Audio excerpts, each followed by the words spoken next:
inaugurated in 1906 with the actual porch on the left side. More about that later. Today we're mainly interested in what was going on in the iron industry in Elkridge, and the landing, and in Elkridge itself. Elkridge, back in the day, was considered all the way out to the Reagan Valley. Thanks to the Historical Society of Shawn for putting this together today, and the Elkridge Furnace, Dan Wicker, and Donna. And he's going to be videotaping this. He said I should be over here for at least to let people know that it's going to be on YouTube, that I do exist. And let's talk about the Elkridge industry, Colonial Iron Industry, Elkridge Furnace, and beyond. That's for sure. Today we're talking a little bit about the technical knowledge that was necessary in order to set up and run an iron furnace, and refineries that came later.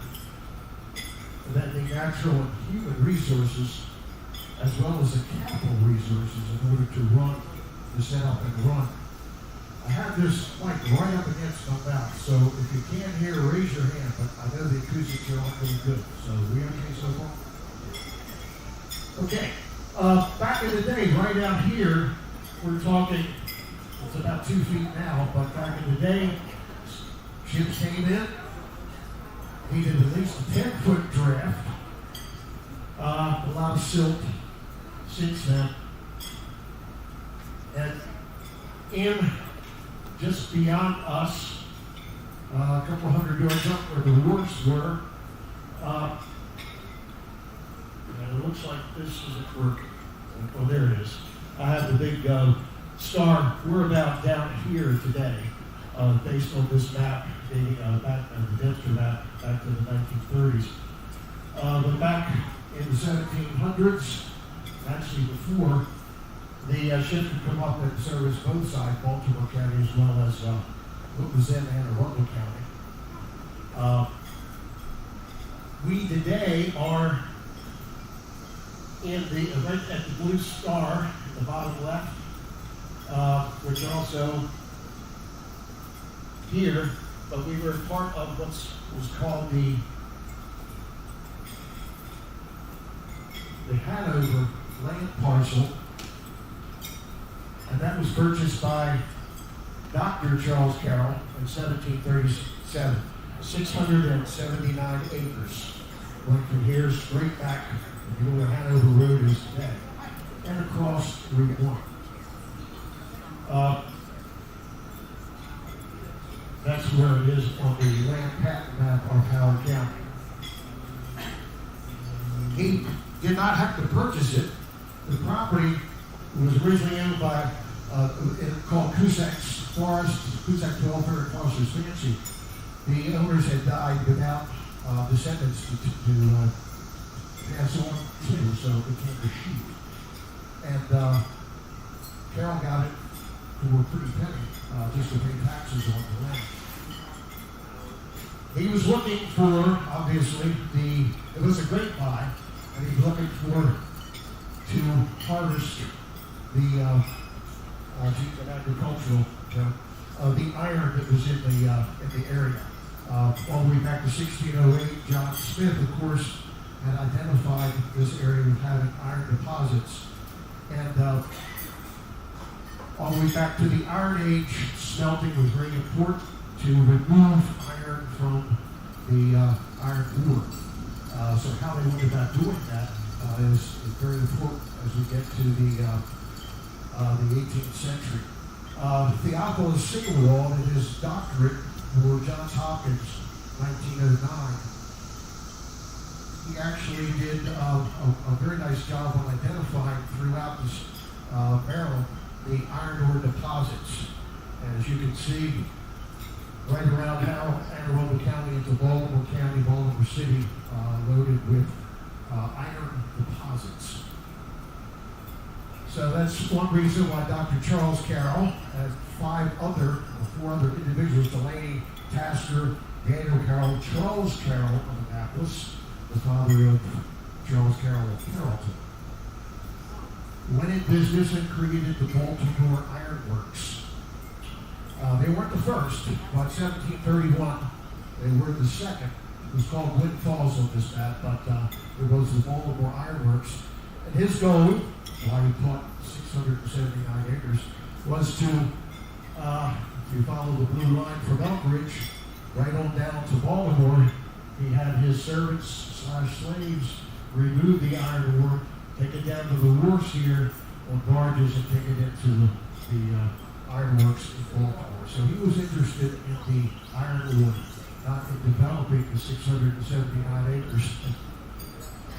Because in 1747, he sold for 213 pounds the 679 acres to a blacksmith by the name of Thomas Johnson. And notice in this document it also has Dr. Charles Carroll listed as a surgeon. Okay? And the caveat was you can have the property, but I want to be able to remove as much of the iron ore. I can come in with my people and remove it as much as I'd like. And there's a 5-acre parcel right on the water that I want to keep. So obviously, remove the iron ore, put it on the barges at the dock, and take it into Baltimore with no damage to whatever the blacksmith was doing with the 679 acres. And that's the parcel of Charles Carroll, Dr. Charles Carroll, which is just north of here, a few hundred yards.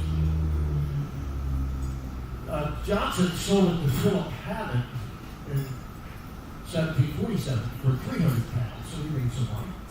And also a portion of land adjacent to it called Iron Hill. Philip Hammond was interested in developing the area, making it a commercial hub. At the time, there were plenty of ships coming in here early on compared to Baltimore. Later on, obviously, Baltimore went out in that race. But Elkridge Landing, all the way back to 1690, was an important shipping area for tobacco. And in 1704, the Crown established dimensions of what these hogsheads would be where they put the tobacco. Originally, hogsheads were for scotch and other liquors, but then they became important for transporting the tobacco. And hence the word rolling road in Baltimore County, where they would roll the hogsheads down to the landing. So that's, they were making money off of tobacco. So why spend money on iron? Trying to exploit that. Well, that's what this show is about today. Before the blast furnace, most of iron was, iron was created from the iron ore by creating in a bloomery, fairly high temperature, say 1200 degrees, a mixture of iron and charcoal, and basically on a couple of bloomeries, they would create a bloom, a spongy mass that would come out of the furnace, if you will, and hence was the term blacksmith was given to because of the black color of the iron as it came out, and then that was worked into finished products. It's time consuming, and basically it was one and done. You heated it up, whatever the size. Some of the bloomeries are fairly large, but then you started over again for the next list of what you were producing. The blast furnace created a new zeitgeist by the end of the 1400s, early 1500s. Somebody figured out a way to create a temperature of 1500 degrees and not just soften, create iron that could be worked or malleable, but to actually melt it by having layers of iron ore, charcoal, and limestone that acted as a flux to remove impurities in a fairly large unit, as you see here, And the 20 to 30 foot towers that were necessary in order to bring in the iron ore and create the iron ore, the charcoal, and the limestone to create this mass inside the furnace. And once that was lit, and it took 3 to 4 days to get the thing cooking, this would run for 24 hours a day, 7 days a week, and up to 6 to 8, maybe 9 months a year, constantly running. And then it would be tapped as much as 2 times a day. And pig iron, the pigs would be the finished product. It took about 200 to 300 acres of forest to supply one ironworks for 1 year. 200 to 300. Even if a logger could create, come up with 2 cords a day, that's a lot of wood for 1 furnace. And they were creating charcoal. They weren't just burning wood, they were creating charcoal, which would retain the heat in the furnace for longer periods of time. And in order to do that, they had colliers who took the cut wood and created these massive stacks, 9 to 10 foot tall, loaded with wood, 25 to 30 cords of wood in each one, and slowly cook it to create charcoal, which was then hauled off to the furnace. So it was a fairly involved process, and maybe that's why this particular shot of Ellicott's mills showed a denuded forest, because they surely did remove a lot of wood. And by 1770, you got 17 furnaces in Maryland, plus the forges that I'll talk about in a few minutes. Dr. Charles Carroll, besides being a surgeon, he also did a cost-effective analysis of how much it would cost to create a furnace and run it for 18 months. And he came up with 5,600 pounds. And he created also, part of his analysis was free labor versus slave labor. And he sent letters to Parliament asking them to reduce the cost of importing or exporting from the colonies to England, the charge of the duties on shipping the iron to England. And he also tried to provide a carrot which said, if you let the colonies produce more of the iron ore and send it, you won't be spending as much money to get iron from Sweden, Russia, and Spain. And your forests won't be depleted like they were starting to be. And you could build ships, and hey, us colonists would love to be able to purchase more of your manufactured goods coming back in that mercantile system. So it took a while, but by 1750-56, when the local Archaeology got involved, it was very profitable to become an iron master. The deposits in Britain, they did have coal as well as iron, but the iron had a lot of sulfur and phosphorus in it. So they purchased a lot of it from Sweden, and Sweden wasn't returning the favor about purchasing a lot from England. So that's why they the colonists said, hey, we can help. So part of the trade route, the mercantilist route of, you ship the raw materials out, and then they convert them into manufactured goods to come back to the colonies, and the colonists could buy the manufactured goods, which they hadn't been able to do early on. They were too expensive. So, of course, the next question is, who has 500 or 5,000 pounds to, and from Chappelle's social hierarchy, from 1755, I think it's pretty obvious that it's not going to be the month-free individuals in the bottom, or even the tenant farmers or middling farmers. It's going to be the gentry, people at the top. And in Ronald Lewis's book on colonial industrial slavery in Maryland and Virginia, it's pretty obvious that making use of slave labor became very important in order to make money, make this a profitable adventure for the efficient outlay. And he had planned on using the slave labor, not just unskilled, but even skilled labor, as I will talk about in a few minutes. And interestingly enough, in their Baltimore Iron Works, 1733, they had 42 black slaves and 38 either free or indentured whites. Let's jump ahead to 1764. It was all industrial slavery and making use of the slaves that perhaps would be involved in agriculture in the spring and summer. Also, in the wintertime, hey, why not? We'll make use of them. So it became a big money-making adventure. And as it says, by mid-18th century, most of the force most of the furnaces were made up of slave labor.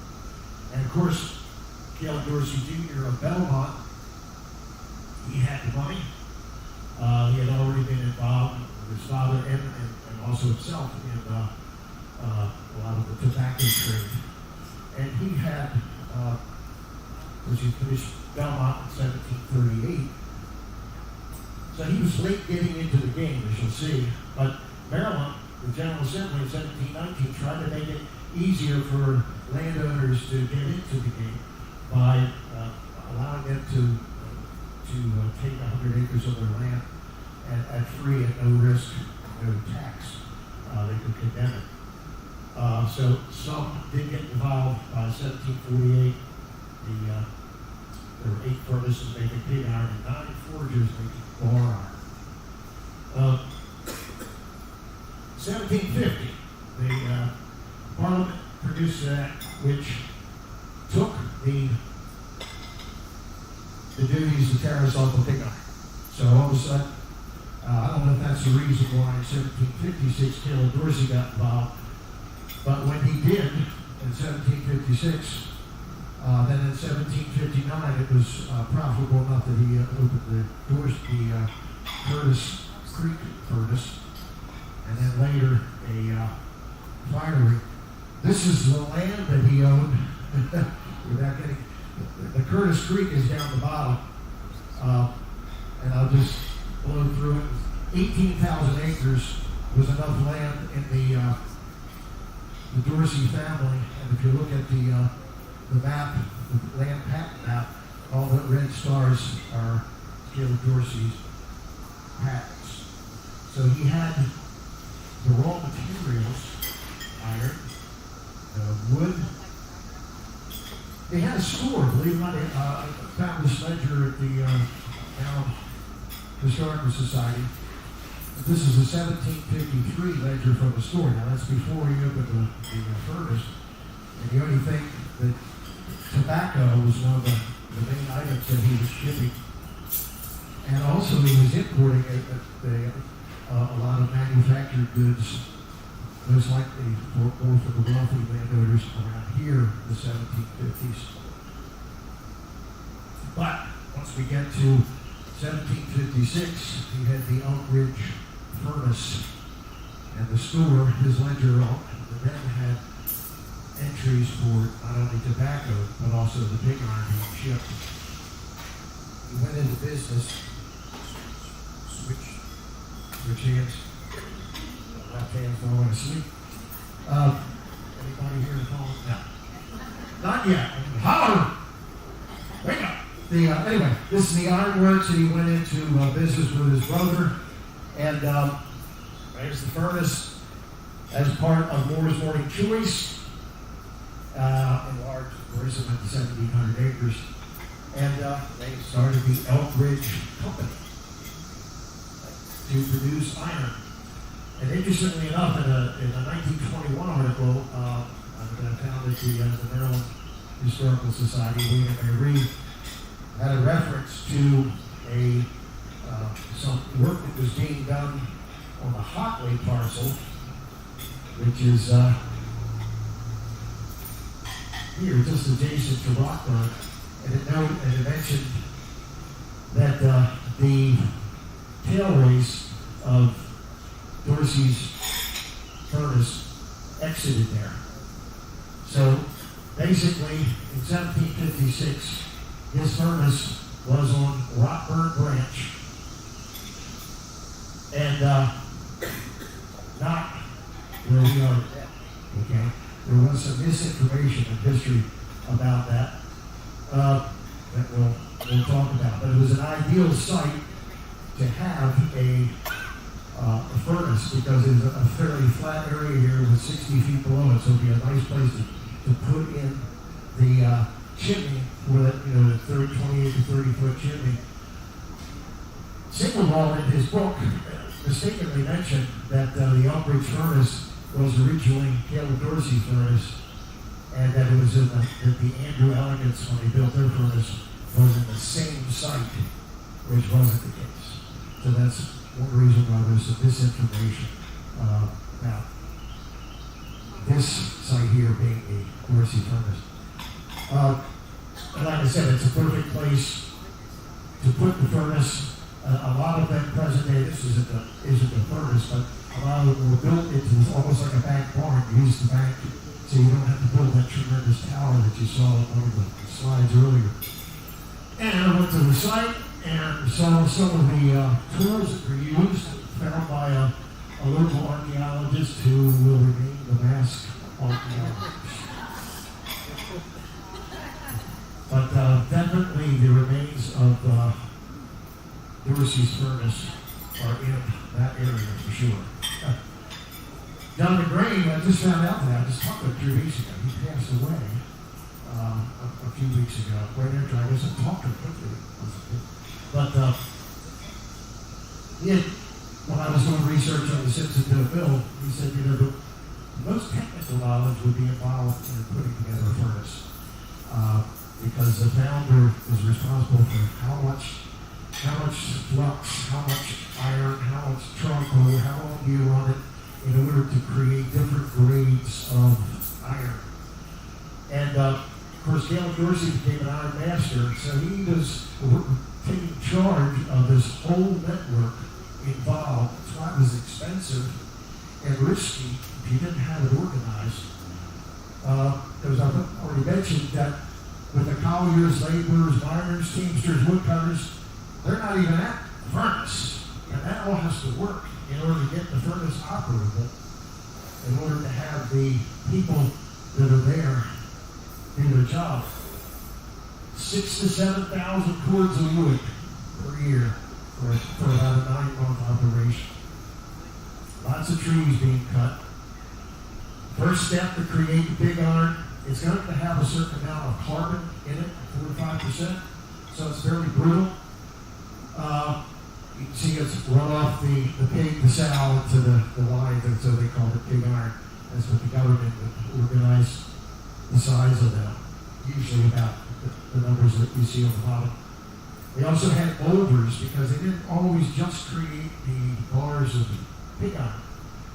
They sometimes cast in molds, pots, pans, and this particular fire vat that would be put in the back of the fireplace to radiate heat. I thought it was interesting, the spelling on this particular, this was William Williams, who was the founder at the Elkridge, or Dorsey's Furnace, at Elkridge. William Furnace, as you see, William Williams, he magged me in the year of 1762. So obviously he didn't go to the Howard County School System. But we'll forget. Okay. So anyway, so you can cast a variety of household goods that people need. And the second step, if you wanted to create stronger material, would be that you would take, instead of the water wheel creating air into the furnaces to blow hot air and to get those furnaces hot, the water wheels will be used to create the power for these huge hammers to bang the impurities out of, and now it's called boride. And you needed, there are three types basically of iron products, from cast iron that could be, didn't have to be as strong as what you work your way down here to boride for making rifles, wheels, things that have to hold up under pressure, and even later, more refined, that was referred to as steel. So by the time we get to 1761, Mr. Dorsey has a furnace, another furnace, and as you can see here, he has a forge across at the Taylor Park area or Taylor Forest of Baltimore County. So he has a pretty huge operation going in the 1760s. Arthur Vining has written a book on the regulation of the Colonial Iron Industry.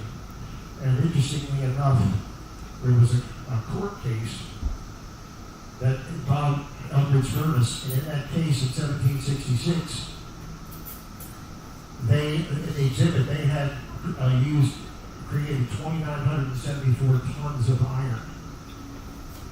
And what's interesting is in all the colonies between 1761 and 1766, that was 19% of what was being shipped to Britain came out of Dorsey's furnace, which I thought was pretty interesting. Now, of course, most of the iron industry was in Virginia and Maryland. He has in his book went back, it increased, of course, when we get into the 1750s and 1760s. And Dorsey was definitely a part of that. As you can see, we had the access to water, which then would not only power the equipment, but also would you had access to the iron, the forested land, and we must have been organized enough in order for this all to work, and they took a lot of money. Now, in Ronald Lewis's book, he talked about how a lot of the iron industry individuals, the owners, in order to get good work out of their unfree workers, that they had incentive systems. Because obviously, if things weren't working well, they weren't making money. And Dorsey was part of it. He had an overwork system where the slaves, if they weren't extra, he gave them money. And the money was the same pay that white workers got. As shown here with his boy Hercules, got 2 shilling. The same from the white man in the area, also got 2 shilling. And in his book, you can see that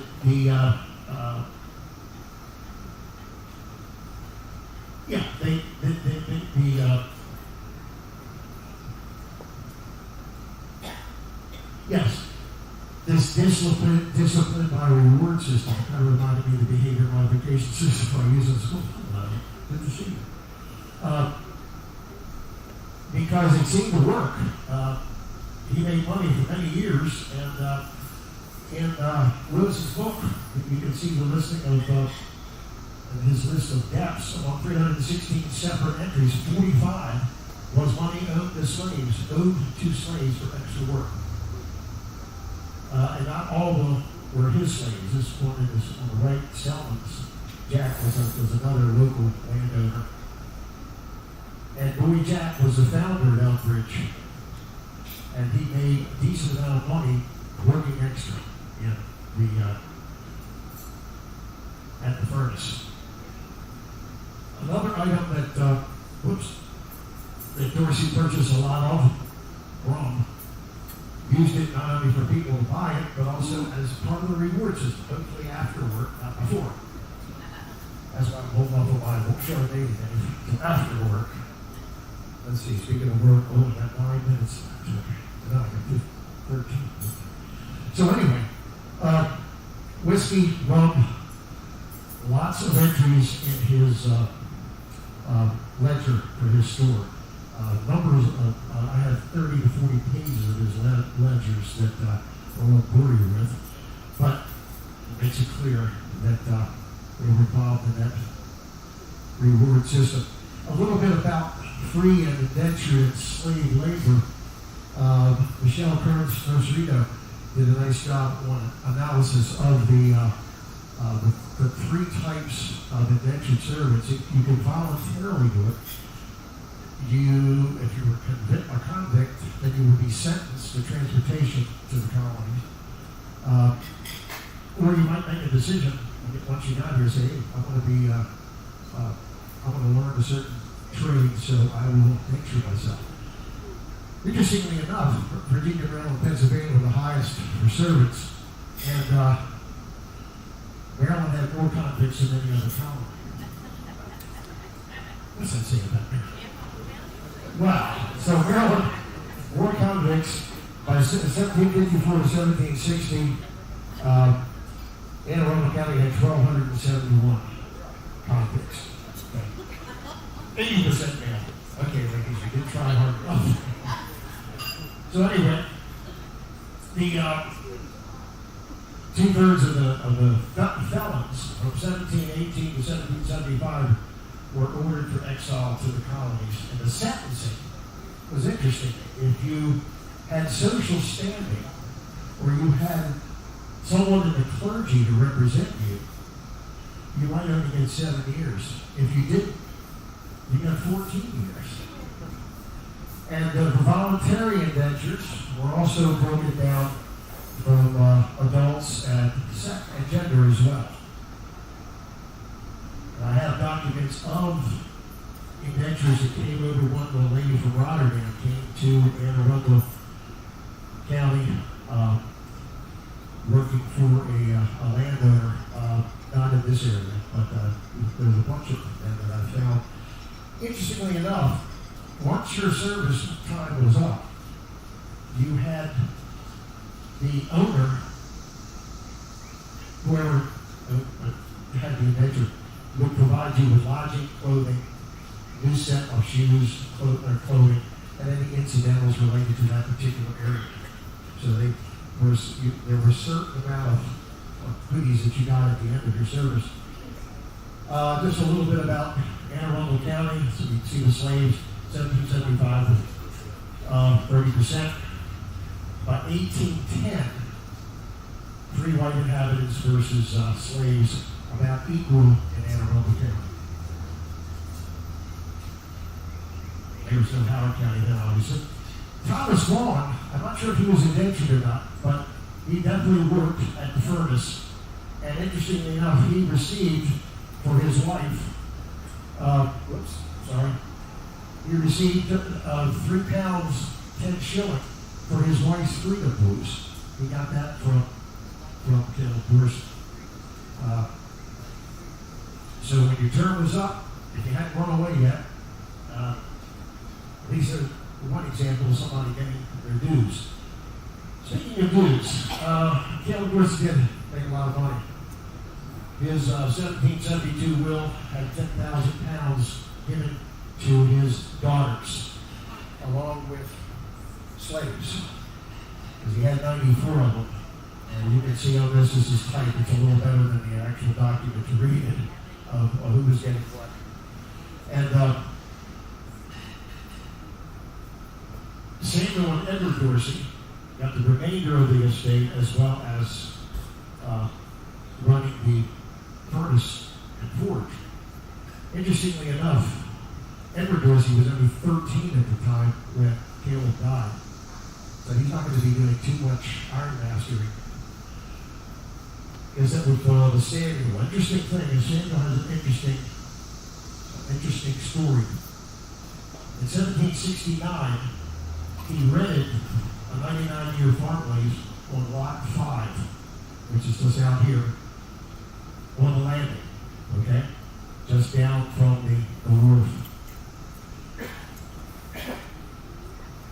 In 1777, I'm jumping ahead, he and John Onion received from the Maryland Council for Safety, this is during the Revolutionary War, they received a bid to make cast cannon at the Elkridge Furnace. Now, we know where the furnace was.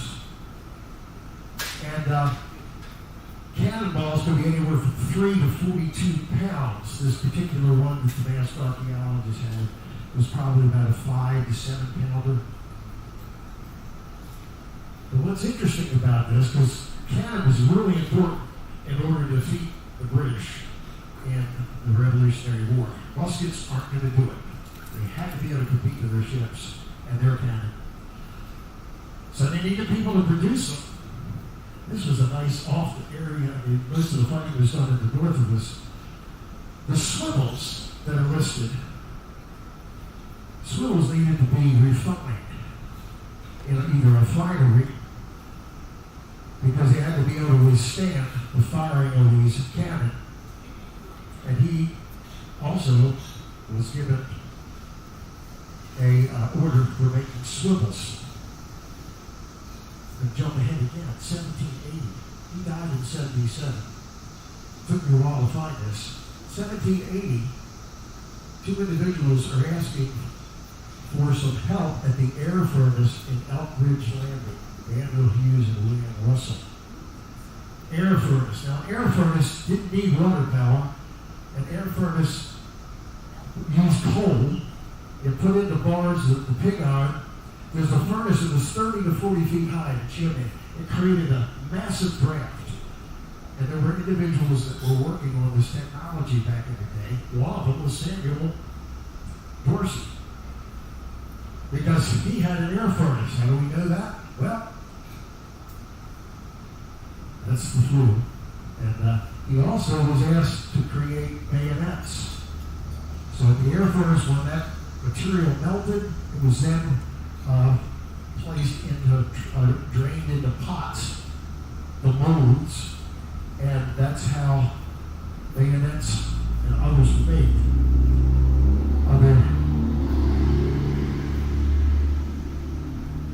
Other steel or bar iron products. Hughes was an owner of a furnace in Western Maryland. William Russell's brother had an air furnace in Frederick County. And believe it or not, in 1776, these two leased a lot right down here, a couple of lots over from where Samuel Dorsey was working. And this is in 1778, Margaret Dorsey, the wife of Samuel, listed in the Baltimore Gazette that she intended to rent the air furnace at Elkridge Landing. So there was a furnace here, an air furnace, owned by Samuel Dorsey. We know that he originally he rented it, but I found so we have not only rent. I think she was trying to rent that, but she also they also owned at the time the Elkridge Furnace. Although I don't think that was doing much business. Okay, I got 5 minutes. I found the document. This is the last will and testament of Julius Clare, who owned that lot 5. In his last will and testament, he gave it to Samuel Dorsey as long as Samuel Dorsey paid the taxes. So Dorsey was there, and this is after, of course, the Boston Massacre, the Boston Tea Party, the Pettysburg burning in Annapolis. I think he was definitely involved in, well, not think, he definitely was involved in creating ordnance for the fight against the British. Okay. His brother, Edward Dorsey, died in 1799. At the time, he owned the forge, many plantations, according to this, 57 slaves. I have another document. It shows that he owned the stone forge on the Baltimore County side, the 70 by 45 foot stone forge. This document, the 1798 tax census, has him at 67 slaves. He also had plenty of whiskey, Madeira wine. How do you think Madeira? That was considered a delicacy back in the day. And his total wealth when he died was 12,431 pounds. Okay. So from 1756 to 1850, because after he died, things went south for at least the Dorsey part of the milling furnace fineries in the area. In 1815, the Ellicotts purchased some property on the Baltimore County side as well as the Howard County side.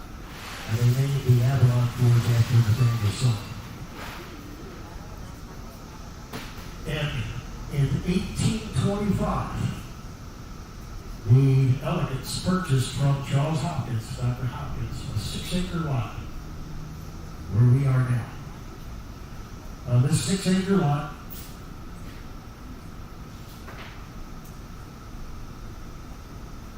also had in the document, there was another parcel that they could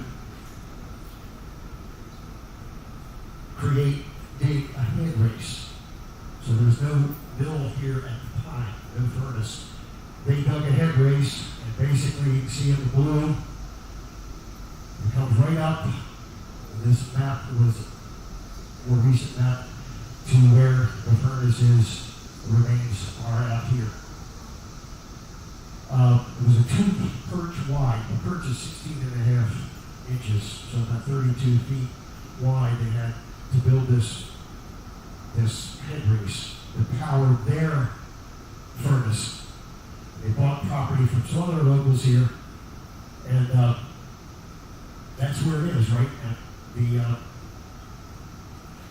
Great Falls Iron Company in 1854, after the Ellicotts sold, it's shown here as identified as part of the Great Falls Iron Company. The Ellicotts built the structure we're in today, not the tent, as well as storefronts. And now we are here today. We're right here at the tent. And before lunch, before lunch, just want to let you know that this house back in 1906 was purchased by Dan Toomey's grandparents, 1906, and he worked here. That's him. And he invited me over to his house a few years ago and said, I have something you want to look at. And he brought it down, and it was the Elkridge Furnace stamp that the Ellicotts had, the stamp, the pig on it, the Elkridge Furnace. We had a lot of other things too, but I think that's enough for now. That's the remains of the Elkridge Furnace of Ellicotts.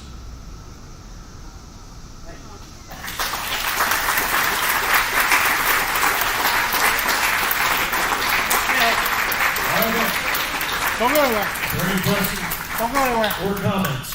So, they're bringing lunch out now, and we figured as they're bringing lunch out, it'd be a great time for questions and answers. I see we already have a question. It has to do with just thinking about the comparability of about 10,000 pounds. What does that mean? Is that a millionaire or is that $20,000? Oh, I'm sure it's 10,000 pounds would have been millions. Repeat. President, I haven't done the math on that. I did it on some from early 2000, but I'm sure it would be millions. Repeat the question. 10,000 pounds or 12,000 pounds, how much would that be worth today? I'm sure it's in the millions. Would it? Yes. Where did they get the lime from? The wine? The line. Oh, the line. Oyster shells. Lots of oyster shells. And I even have records in his ledger where so-and-so brought up X number of bushels and was paid X number of shillings for lime. Now, they could also create it from limestone deposits, but they used a lot of oyster shells. A lot of oyster shells. How did John Smith know? Because he was, when they were going up the coastline, they were looking at the sides and seeing deposits of the iron. Yeah. Yes, ma'am.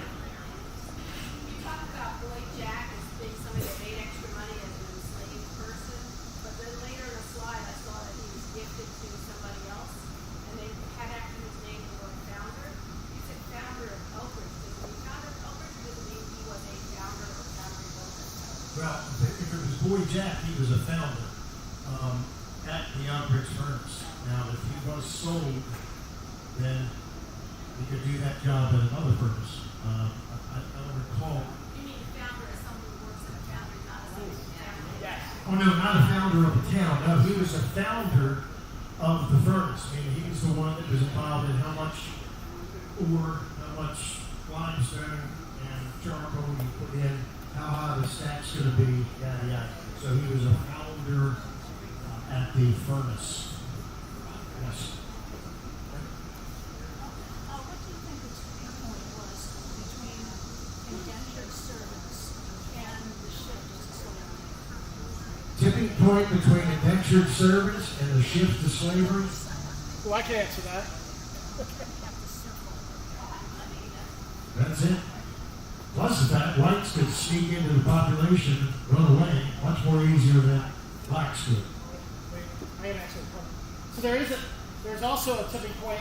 Lee had mentioned before about the number of indentured servants that was coming to Pennsylvania at the time.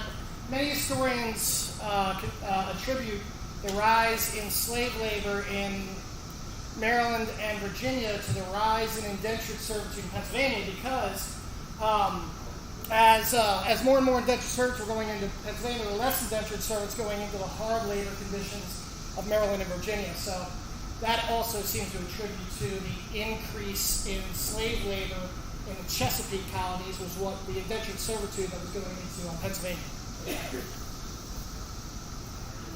Oh, any other questions or comments?